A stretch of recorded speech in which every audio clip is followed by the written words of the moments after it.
પ્રથમ ક્રમની પ્રક્રિયાના વેગ અચળાંકનું સૂત્ર એમાંથી થાય બરાબર। એમાં ખાસ રાખજો કે રેડિયો સક્રિય એક્ટિવિટી કોઈ પણ પ્રક્રિયા હોય તો એ કયા ક્રમની હશે? પ્રથમ ક્રમની। તો એનું સૂત્ર આપણને શું મળ્યું? k બરાબર 2.303 છેદમાં t log r0 upon rt। k એટલે વેગ અચળાંક, t એટલે સમય, r0 એટલે પ્રારંભિક સાંદ્રતા, rt એટલે t સમયની સાંદ્રતા। હાલો હવેનું જોવી પ્રથમ ક્રમની પ્રક્રિયાનો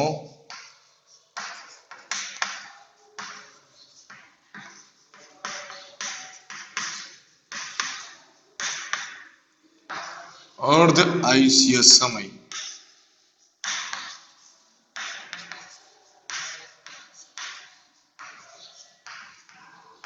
જેને કોના વડે દર્શાવાય? t1 પ્રથમ ક્રમની પ્રક્રિયા એનો અર્ધ આયુષ્ય સમય t1। પાછો અર્ધ આયુષ્ય સમય કોને કહેવાય? કે પ્રક્રિયકની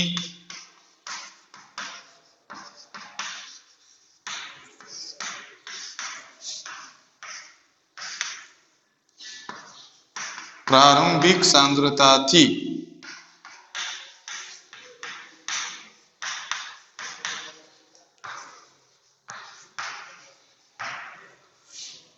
અડધી સાંદ્રતા થવા માટે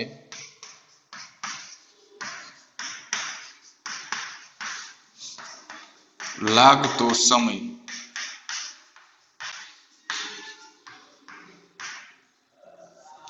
રેડી? અર્ધ આયુષ્ય સમય એટલે પ્રક્રિયકની પ્રારંભિક સાંદ્રતાથી અડધી સાંદ્રતા થવા માટે લાગતો સમય, જેને શું કહેવાય?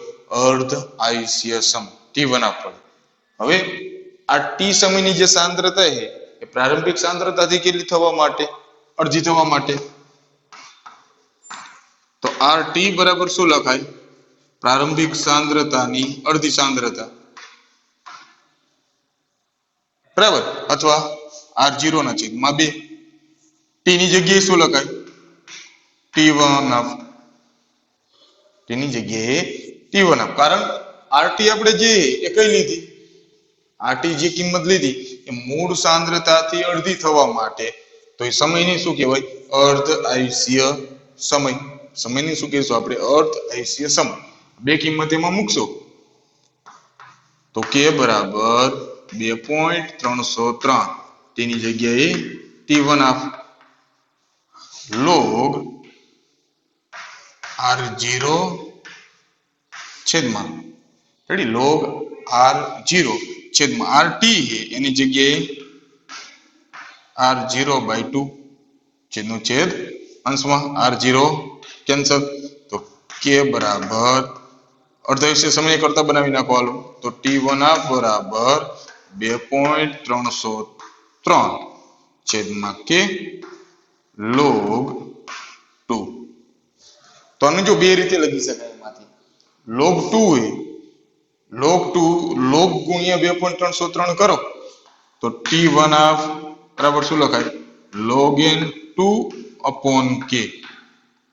સમજો 2.303 ગુણ્યા log એટલે એને શું કહેવાય? log n ln log n2 upon k તરીકે લખી શકાય અર્ધ આયુષ્ય સમયની। log 2 ની કિંમત 0.3010 તો અર્ધ આયુષ્ય સમય બરાબર 2.303 છેદમાં k ગુણ્યા 0.3010। 2.303 ગુણ્યા 0.3010 કરશો તો અર્ધ આયુષ્ય સમય આપણને મળશે 0.603 છેદમાં k। તો જો 0.603 એટલે કિંમત અચળ, k એટલે અચળાંક, તો અર્ધ આયુષ્ય સમય કેવો થયો? અચળ। શૂન્ય ક્રમની પ્રક્રિયા હોય તો એનો વેગ અચળ હોય અને પ્રથમ ક્રમની પ્રક્રિયા હોય તેનો અર્ધ આયુષ્ય સમય અચળ હોય, કારણ કે k અચળાંક અને 0.693 કિંમત અચળાંક, તો કુલ કિંમત કેવી મળશે? અચળ। અર્ધ આયુષ્ય સમય અચળ હોય કોનો? પ્રથમ ક્રમની પ્રક્રિયાનો. તો એનો મતલબ શું થયો કે કોઈ પણ એક પ્રક્રિયા લો કે એમાંથી નિપજ બી બને, આની પ્રારંભિક સાંદ્રતા એ 10 મોલારિટી. તો 10 મોલારિટી માંથી અડધી કે 5 મોલારિટી થવા માટે લાગતો સમય એ 10 મિનિટ છે. તો હવે પ્રારંભિક સાંદ્રતા 5 થઈ ગઈ, તો 5 માંથી અડધી એટલે 2.5 થવા માટે લાગતો સમય કેટલો હશે? 10 મિનિટ. કારણ કે પ્રથમ ક્રમની પ્રક્રિયાની અર્ધાયુષ્ય સમયની કિંમત અચળ હોય. કારણ કે પ્રથમ ક્રમની પ્રક્રિયાનો અર્ધાયુષ્ય સમય પ્રથમ ક્રમની પ્રક્રિયાનો અર્ધ આયુષ્ય સમય મૂળ સાંદ્રતાથી અથવા પ્રારંભિક સાંદ્રતાથી સ્વતંત્ર હોય. એ સાંદ્રતાની એના ઉપર કોઈ અસર થશે નહીં. તો એનો મતલબ કે પ્રથમ ક્રમની પ્રક્રિયા હોય તો એનો અર્ધ આયુષ્ય સમય અચળ હોય. કોઈ પણ સાંદ્રતા છે એમાંથી એને અડધી થવા માટે લાગતો સમય એ આગળ ગમે તેટલી અડધી કરતા જાઓ તો એટલો જ લાગશે. પછી 2.5 માંથી 1.25 થવા માટે લાગતો સમય કેટલો? 10 મિનિટ. 1.5 માંથી 0.600,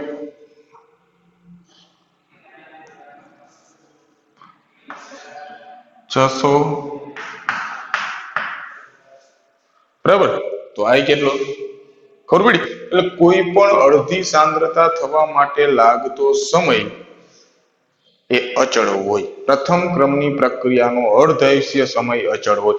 એનું તમે પૂર્ણ આયુષ્ય ગણો ને તો અનંત આવે. એની અડધી થવા માટે 10 મિનિટ, હજી એની અડધી થવા માટે. આવું નહીં કરવાનું કે 10 મિનિટ માંથી 5 મિનિટ થાય તો 10 મિનિટ અને 5 માંથી 5 0 થાય 10 મિનિટ. પ્રારંભિક જે સાંદ્રતા હોય એને અડધી થવા માટેનો સમય એટલે અર્ધ આયુષ્ય સમય. તો કોઈ પણ અડધી કરતા જાવ તો એનો સમય અચળ હોય.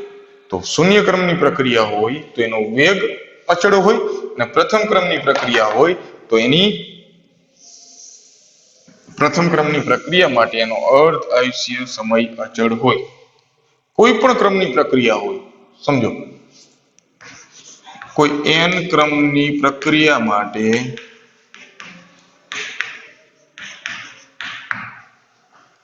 એનો અર્ધ આયુષ્ય સમય પ્રારંભિક સાંદ્રતાના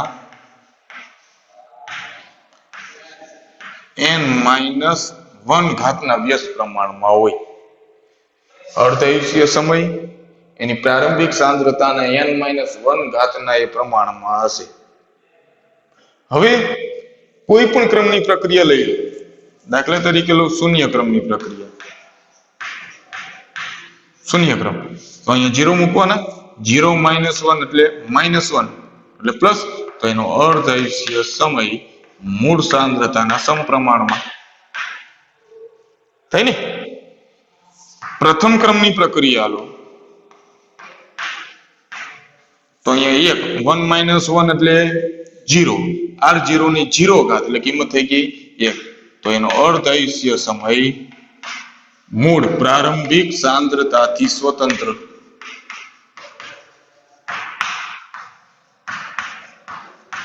સાંદ્રતાની એના ઉપર કોઈ અસર થશે નહીં.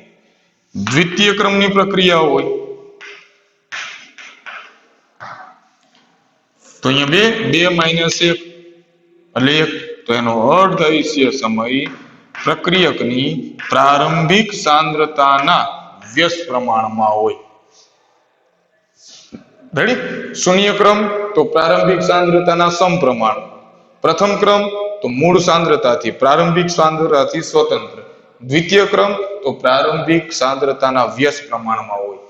તો કોઈ સાંદ્રતા અર્ધાયુષ્ય સમય સાંદ્રતાના કેવા પ્રમાણમાં એ આપણને આપી દે તો ક્રમ મળી જાય. દાખલા તરીકે એમ કહું કે એક પ્રક્રિયામાં પ્રક્રિયાનો અર્ધ આયુષ્ય સમય પ્રક્રિયકની પ્રારંભિક સાંદ્રતાના 2 ઘાતના વ્યસ્ત પ્રમાણમાં તો એ કયા ક્રમની પ્રક્રિયા હોય? તૃતીય ક્રમની. 2 ઘાતના વ્યસ્ત પ્રમાણ. તો અહીંયા 3 હોય તો થાય ને 2. એમ કહું 4 ઘાતના વ્યસ્ત પ્રમાણમાં તો કયા ક્રમની થાય? પાંચમો ક્રમ એમાંથી. તો કોઈ પણ અર્ધ આયુષ્ય સમય એ પ્રક્રિયકની પ્રારંભિક સાંદ્રતાના કેવા પ્રમાણમાં તો પ્રક્રિયા ક્રમ મળી જાય અથવા પ્રક્રિયા ક્રમમાંથી એ કેવા પ્રમાણમાં થશે જાણી શકાય. તો એમ કહું દ્વિતીય ક્રમની પ્રક્રિયાનો અર્ધ આયુષ્ય સમય પ્રારંભિક સાંદ્રતાના વ્યસ્ત પ્રમાણમાં, શૂન્ય ક્રમની પ્રક્રિયા હોય તો સમપ્રમાણમાં, પ્રથમ ક્રમની પ્રક્રિયા હોય તો મૂળ સાંદ્રતાથી સ્વતંત્ર. એનો મતલબ કે સાંદ્રતાની પ્રારંભિક સાંદ્રતાની એના ઉપર કોઈ અસર થશે નથી, એનાથી એ સ્વતંત્ર છે. એટલે કે અર્ધ આયુષ્ય સમય પ્રથમ ક્રમની પ્રક્રિયા માટે અચળ હોય અને એનું પૂર્ણ આયુષ્ય એ અનંત હોય. કારણ કે શરૂઆતમાં જે સાંદ્રતા હોય એને અડધી થવા માટે એટલે અર્ધ આયુષ્ય સમય, એને અડધી થવા માટે અર્ધ આયુષ્ય સમય. તો બે મૂલ્યો કેવા હોય સરખા. આગળ આગળ તમે વધતા જશો તો એ અનંત સમય મળે એમાંથી. તો પ્રથમ ક્રમની પ્રક્રિયા એનો અર્ધ આયુષ્ય સમય. તો આ એક લખ નાખજો, જે પ્રક્રિયા ક્રમ એમાંથી અર્ધ આયુષ્ય સમય વાળો જે ટોપિક આપ્યો ને એમાંથી એક આટલું લખ નાખવાનું, આટલું. એન ક્રમની પ્રક્રિયા માટે અર્ધ આયુષ્ય સમય એ પ્રારંભિક સાંદ્રતાના n-1 ઘાતના વ્યસ્ત પ્રમાણમાં હોય. જેથી કોઈ પણ ક્રમની પ્રક્રિયા હશે, કોઈ પણ ક્રમની પ્રક્રિયા, તો એ મૂળ સાંદ્રતા અર્ધ આયુષ્ય સમયના કેવા પ્રમાણમાં નક્કી કરશો અથવા એ આઈપી હશે તો તમે પ્રક્રિયા ક્રમ નક્કી કરી શકો. તો જેમ શૂન્ય ક્રમની તારવણી કરી એવી જ રીતે પ્રથમ ક્રમની સંકલિત વેગ સમીકરણથી વેગ અચળાંકનું સૂત્ર કે એનું સૂત્ર મળી જાય. પછી લખ નાખવાનું પ્રથમ ક્રમની પ્રક્રિયાનો અર્ધ આયુષ્ય સમય. થઈ જાય કમ્પ્લીટ. બેમાંથી ખાસ યાદ એ રાખવાનું હોય કે શૂન્ય ક્રમની પ્રક્રિયા હોય, શૂન્ય ક્રમની પ્રક્રિયા તો એનો વેગ અચળ હોય કે જે વેગ અચળાંક જેટલો હોય, અને પ્રથમ ક્રમની પ્રક્રિયા હોય તો એનો અર્ધ આયુષ્ય સમય અચળ હોય, એક અચળ કિંમત હોય, એનો એ અર્ધ આયુષ્ય સમય બદલાય નહીં. જેથી કોઈ પણ રેડિયો એક્ટિવિટી, ઘણા બધા સમસ્થાનિકો છે તો આપણે એનો લખી અર્ધ આયુષ્ય સમય. દાખલા તરીકે હાઇડ્રોજનમાં લેવી ટ્રિટિયમ તો કે 12.33 વર્ષ. શું લખ્યું આપણે અર્ધ આયુષ્ય સમય. તો એમાં કોઈ સાંદ્રતા નથી લખતા કે 1 મોલારિટી હોય તો આટલો સમય, 2 મોલારિટી હોય તો આટલો સમય. 10 મોલારિટીમાંથી કોઈ પણ એક પ્રક્રિયા માટે એમાંથી બે બને, 10 મોલારિટીમાંથી 5 મોલારિટી થવા માટે 10 મિનિટ લાગે, તો 2 મોલારિટીમાંથી 1 મોલારિટી થવાય 10 મિનિટ, 5 માંથી 2.5 થવાય 10 મિનિટ. અર્ધ આયુષ્ય સમય એનો અચળ હોય, એનું પૂર્ણ આયુષ્ય તો એ અનંત મળે. તો અર્ધ આયુષ્ય સમય પ્રથમ ક્રમની પ્રક્રિયા હોય તો એનું અચળ હોય. તો પ્રથમ ક્રમની પ્રક્રિયા હોય તો એના માટે કમ્પ્લીટ. હાલો, તો હવે બધામાંથી તમારે યાદ શું રાખવાનું, આ એક લખ નાખજો એમાંથી ચોપડીમાં. એન ક્રમની પ્રક્રિયા માટેનો અર્ધ આયુષ્ય સમય માટે. તો કોઈ પણ ક્રમની પ્રક્રિયા માટે આપણે બે લેવી, શૂન્ય અને પ્રથમ ક્રમ માટે.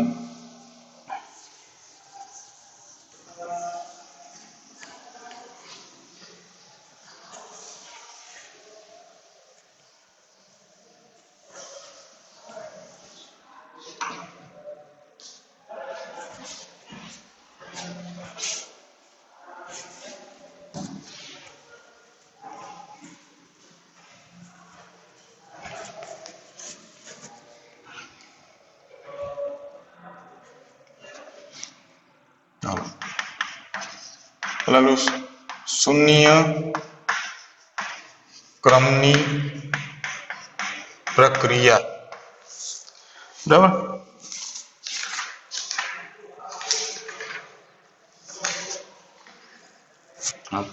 તો પ્રક્રિયા ક્રમ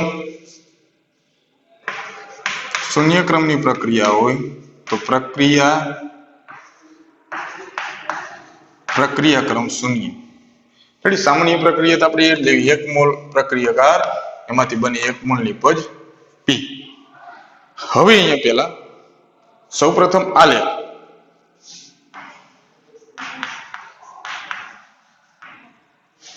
બરાબર. તો એનું વિકલનીય વેગ સમીકરણ લખો.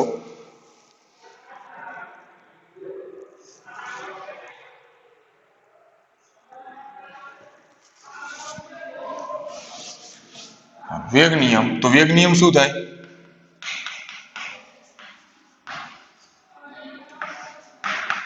વેગ અથવા માઇનસ dr/dt બરાબર વેગ અચળાંક k. વેગ બરાબર k. આલેખ દોરવો હોય તો આલેખ પ્રક્રિયકની સાંદ્રતા r વિરુદ્ધ સમય t નો આલેખ, જેમાં ઢાળનું મૂલ્ય -k જેટલું અને આંતરછેદનું મૂલ્ય r0 જેટલું. વેગ અચળાંક k નું સૂત્ર તો કે k બરાબર r0 - rt છેદમાં સમય t. k નો એકમ તો એકમ થશે એનો સાંદ્રતા સમય ઇનવર્સ. સાંદ્રતા જો મોલારિટીમાં, સમય સેકન્ડમાં હોય તો mall litre inverse second inverse. બરાબર. એનો અર્ધ આયુષ્ય સમય તો કે અર્ધ આયુષ્ય સમય r0/2k એની પ્રારંભિક સાંદ્રતાના સમપ્રમાણમાં હોય.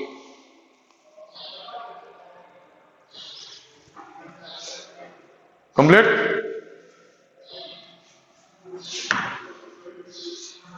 અર્ધ આયુષ્ય સમય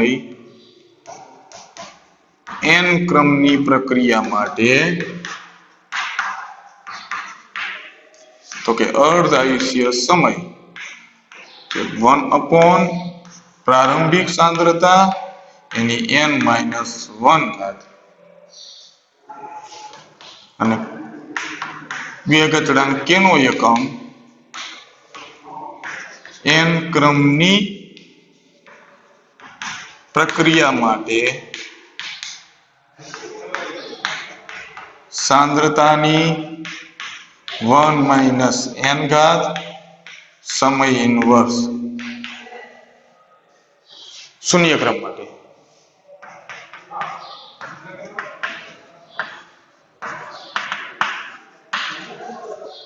પ્રથમ ક્રમની પ્રક્રિયા હોય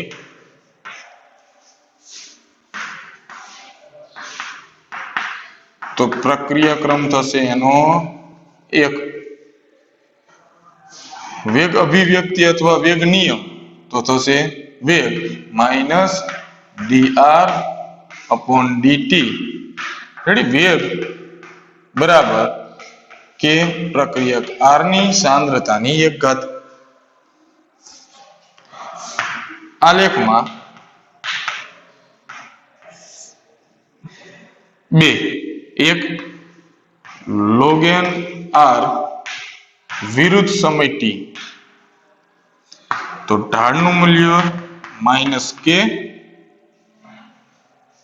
રેડી. ઢાળનું મૂલ્ય -k જેટલું અને આંતરછેદનું મૂલ્ય log n r0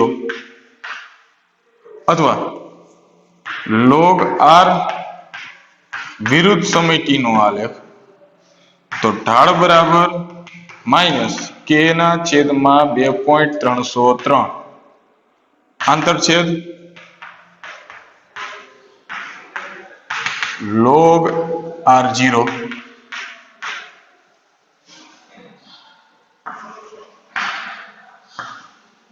log n r0/r વિરુદ્ધ સમય t નો આલેખ તો ઢાળનું મૂલ્ય થશે એમાં k જેટલું આંતરછેદ 0 અથવા log r0/r વિરુદ્ધ સમય t નો આલેખ તો ઢાળ બરાબર થશે k/2.303. એનો એકમ થશે સમય ઇનવર્સ.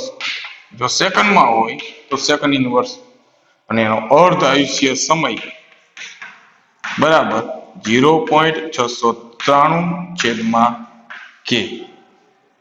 2 યાદ રાખવાનું ખાસ. એક શૂન્ય ક્રમની પ્રક્રિયા માટે એનો વેગ બરાબર વેગ અચળાંક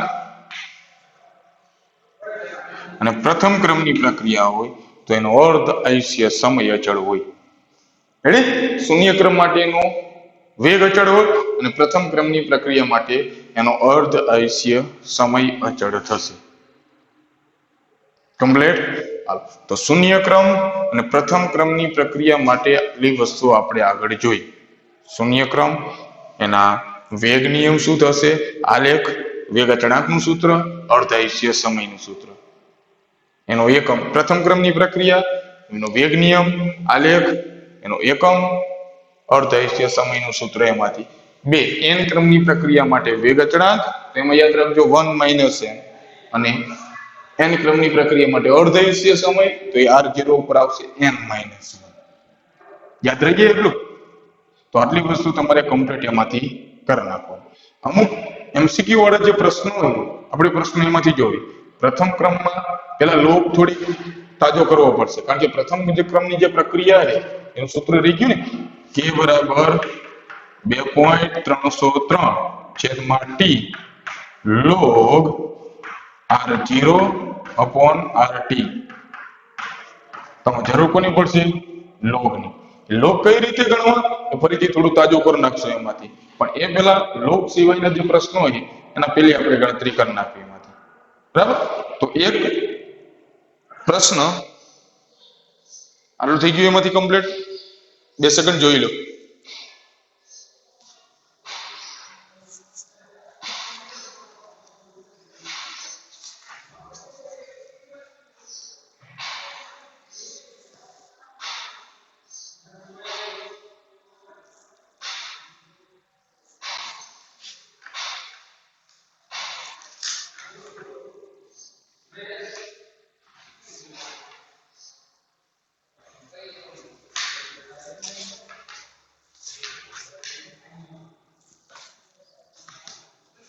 રેડી?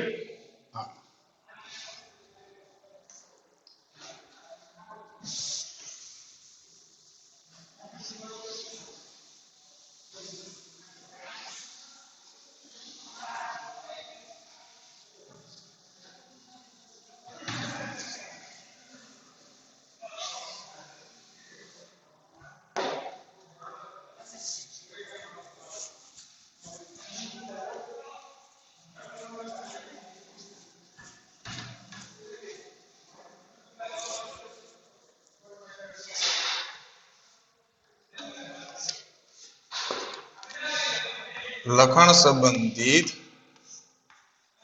4.4 X અણુઓનું Y માં પરિવર્તન, X નું Y માં પરિવર્તન ગતિકીનો બીજો ક્રમ, ગતિકીનો બીજો ક્રમ અનુસરે છે. જો X ની સાંદ્રતા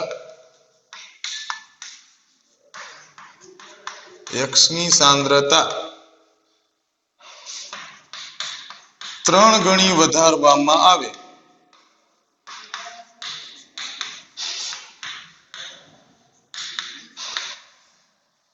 તો Y ના નિર્માણને કેવી રીતે અસર કરશે? તો Y ના નિર્માણને કેવી રીતે અસર કરશે? એક પ્રક્રિયા આપી, X માંથી શું બને? Y. બરાબર? X માંથી Y એ ગતિકીનો બીજો ક્રમ અનુસરે. હવે પ્રક્રિયકની સાંદ્રતા કેટલી વધારવામાં આવે? 3 ગણી વધારવામાં આવે તો Y ના નિર્માણને કેવી રીતે અસર કરશે? પ્રક્રિયા આપી દીધી, એમ કહી દીધું કે કયા ક્રમની છે? બીજા ક્રમની. તો આનો જે વેગ નિયમ છે, પહેલા તો વેગ નિયમ શું થાય? વેગ નિયમ વેગ બરાબર વેગ અચળાંક k અને x ની સાંદ્રતાની કેટલી ઘાત? 2 ઘાત. કારણ કે કયા ક્રમની પ્રક્રિયા છે? દ્વિતીય ક્રમની. હવે આ એ આપણો શરૂઆતનો વેગ, તો આને કહી દેવી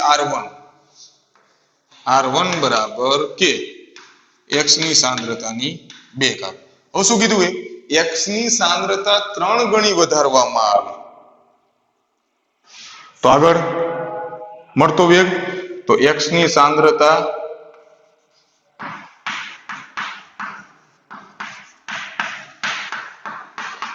3 ગણી વધારતા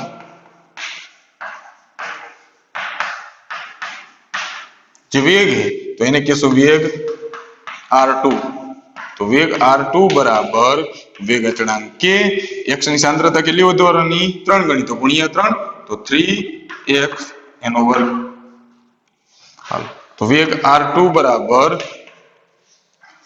k 3 નો વર્ગ 9 અને x ની 2 ઘાત બરાબર ને તો પેલો વેગ મળ્યો તો પ્રારંભિક આ સાંદ્રતા 3 ગણી ત્યારે બંનેનો ગુણોત્તર કરી નાખો સમીકરણ 1 અને 2 બંનેનો ગુણોત્તર તો r1 upon r2 બરાબર k x ની સાંદ્રતાની 2 ઘાત છેદમાં 9 ગુણ્યા k x ની સાંદ્રતાની 2 ઘાત કેન્સલ તો r2 અહીંયા ગુણાકારમાં લઈ જાઓ તો r2 બરાબર r1 ગુણ્યા 9 તો શરૂઆતનો વેગ હતો r1 બીજો વેગ હતો r2 તો જે r2 એ પ્રારંભિક વેગ કરતા કેટલા ગણો 9 ગણો તો કે વેગ 9 ગણો થશે સાંદ્રતા તમે 3 ગણી વધારી તો અહીંયા 3 ડાયરેક્ટ મૂકી દેવાનું રહે 3 નો વર્ગ 9 તો વેગ 9 ગણો થશે તો વેગ 9 ગણો થાય તો નિપજે 9 ગણી વધશે તો y ના નિર્માણને કેવી રીતે અસર કરશે તો y નું નિર્માણ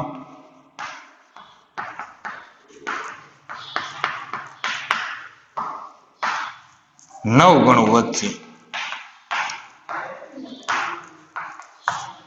બરાબર સાંદ્રતાને આધારિત જ એમાં શોર્ટમાં ડાયરેક્ટ જ જવાબ મેળવવાની જરૂર છે કોઈ એમાંથી આ તો એક સમજાવવા માટે તમને આપ્યું છે કોઈ પણ કિંમત એમાંથી પૂછે દાખલા તરીકે જો એક આપ્યું એક પ્રક્રિયા સ્વાધ્યાય 4.6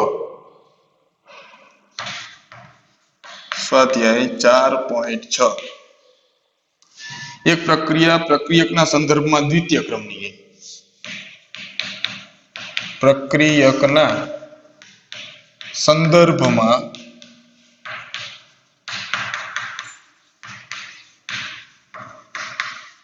દ્વિતીય ક્રમની પ્રક્રિયાનો વેગ કેવી રીતે અસર પામશે જો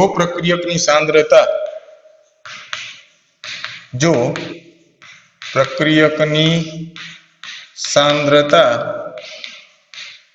બમણી કરવામાં આવે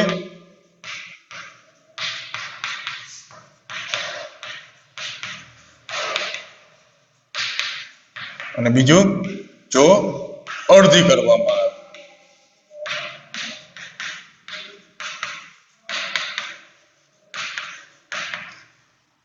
પ્રક્રિયકના સંદર્ભમાં કયા ક્રમની દ્વિતીય ક્રમની તો આપણે પ્રક્રિયા લઈ લઈએ r માંથી p તો એનો વેગ નિયમ થશે વેગ બરાબર વેગ અચળાંક પ્રક્રિયક r ની સાંદ્રતાની 2 ઘાત તો પેલા કે બમણી કરવામાં આવે તો શું ફેરફાર થશે તો પેલા શું વેગ બરાબર વેગ અચળાંક k r ની 2 ઘાત તો 2 ગણી કરવામાં આવે તો વેગ કેટલો થઈ જાય તો કે વેગ બરાબર વેગ અચળાંક k એ 2 મૂકી દેવાના 2r નો વર્ગ 2 નો વર્ગ 4 તો કે વેગ બરાબર 2 નો વર્ગ 4 k r ની 2 ઘાત તો આ તો કેન્સલ થઈ જવાનું ને તો વેગ કેટલા ગણો 4 ગણો વધી અડધી કરવામાં આવે તો વેગ બરાબર વેગ અચળાંક k પ્રક્રિયાકારની 2 ઘાત છે તો સાંદ્રતા અડધી કરી નાખો તો જે હતી એની અડધી તો r/2 2 નો વર્ગ એટલે 1/4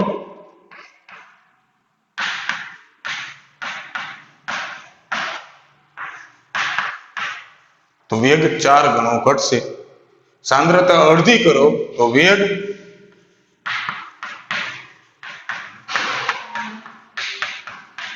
4 ગણો ઘટે અથવા વેગ ચોથા ભાગનો થઈ જશે એમાંથી એટલે કોઈ પણ પ્રક્રિયા આપે એમ કહું કે 2 પ્રક્રિયકો છે વેગ બરાબર વેગ અચળાંક કે એ પ્રક્રિયકની 1 ઘાત અને બી પ્રક્રિયકની 0 ઘાત. સમજો પેલા આને આધારિત જ લઈ ચાલો. અહીંયા 1 પ્રક્રિયકની સાંદ્રતા હું અહીંયા લખું. પ્રક્રિયકની સાંદ્રતા 2 ગણી કરું તો વેગ 2 ગણો વધે. અહીંયા 2 મૂકી દો, થાય ને 2 ગણો. 4 ગણી કરો તો 4 ગણી, 5 ગણી કરો તો 5 ગણી, અડધી કરો તો વેગ અડધો. જો અહીંયા 0 હોય, શૂન્ય ક્રમની પ્રક્રિયા હોય અને સાંદ્રતા 2 ગણી કરો તો વેગમાં કોઈ ફેરફાર થશે નહીં, કારણ કે કયા ક્રમની છે? શૂન્ય ક્રમની. જો 2 હોય તો વેગ 2 સાંદ્રતા બમણી કરો તો 2 નો વર્ગ વેગ 4 ગણો વધશે. 3 ગણી કરો 3 નો વર્ગ 9 ગણો વધશે. બરાબર? 4 ગણી કરો તો 4 નો વર્ગ 16 તો 16 ગણો વધશે. તો એવી જ રીતે r ની 1 ઘાત છે અને b ની 0 ઘાત.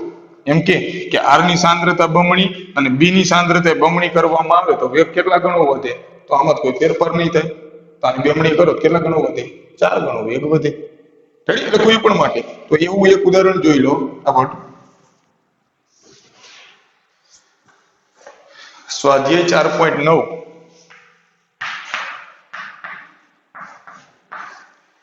એક પ્રક્રિયા એના સંદર્ભમાં પ્રથમ ક્રમની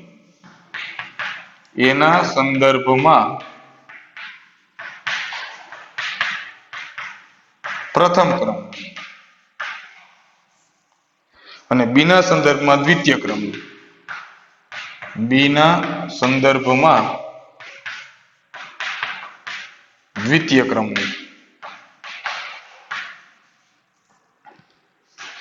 પછી એક એક જવાબ મેળવ્યો. એના સંદર્ભમાં પ્રથમ, બીના સંદર્ભમાં દ્વિતીય. તો આપણી પાસે પેલો જવાબ માંગ્યો છે વિકલનીય વેગ સમીકરણ તારવો. વિકલનીય વેગ સમીકરણ. તો શું થાય? વેગ બરાબર વેગ અચળાંક કે એના સંદર્ભમાં પ્રથમ તો એના સંદર્ભમાં 1, બીના સંદર્ભમાં દ્વિતીય ક્રમની તો 2, તો વેગ નિયમ. બીજું કીધું કે બી ની સાંદ્રતા 3 ગણી વધારવામાં આવે. બી ની સાંદ્રતા 3 ગણી વધતા. તો અહીંયા ફક્ત 3 મૂકવાના ને, અહીંયા 3 મૂકશો તો 3 નો વર્ગ 9, તો વેગ કેટલા ગણો? 9 ગણો વધે. બરાબર. અને ત્રીજું, જો એ અને બી બંનેની સાંદ્રતા બમણી કરવામાં આવે, એ અને બી બંનેની સાંદ્રતા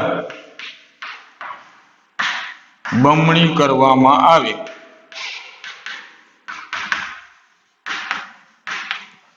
તો બેની ડબલ કરો શું થાય? વેગ બરાબર વેગ અચળાંક એની સાંદ્રતાની 1, બીની સાંદ્રતાની 2. હાલો ડબલ કરો તો વેગ બરાબર કે 2a ગુણ્યા 2b એનો વર્ગ. આ તો 2 બાર નીકળી ગયા.